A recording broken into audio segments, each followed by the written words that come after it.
Sur LinkedIn, je vois tout le monde mettre son lien de rendez-vous Calendly en première ligne sur son profil, mais pour moi, dans la plupart des cas, c'est totalement contre-productif. En fait, ce qu'il faut comprendre, c'est qu'il y a deux types de visiteurs sur ton profil. 90% des visiteurs sont des gens qui te découvrent, donc ils ont besoin de comprendre ce que tu fais et d'être rassurés, pas de prendre rendez-vous. Et les 10 autres pourcents, c'est des gens qui reviennent, ils te connaissent déjà.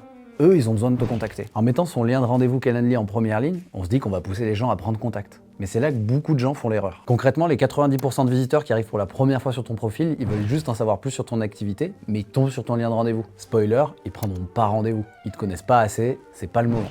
Le risque, c'est même qu'ils fassent demi-tour parce qu'ils trouvent pas facilement ce qu'ils sont venus chercher. C'est-à-dire, à ce stade, plus d'informations et de la réassurance. Tu auras alors perdu un prospect dans ton tunnel de vente. Pour les 10% restants qui sont les visiteurs qui reviennent, qui te connaissent déjà, ok, ceux-là, ils vont facilement réussir à prendre contact avec toi. Mais comme ils étaient venus pour ça, dans tous les cas, ils auraient trouvé un moyen de te joindre. Alors qu'est-ce qu'il faut faire? Moi, ce que je recommande, c'est de toujours mettre en première ligne un lien qui aide les gens à mieux comprendre ce que tu fais. Ça peut être un lien vers ton site web, tes références clients, une vidéo YouTube, peu importe finalement, du moment qu'on en apprend plus sur toi et ton activité. Et ensuite, pourquoi pas mettre un lien direct vers une prise de rendez-vous, mais en deuxième position. En faisant ça, tu fais rentrer beaucoup plus de monde dans ton tunnel de vente et donc tu as de meilleurs résultats.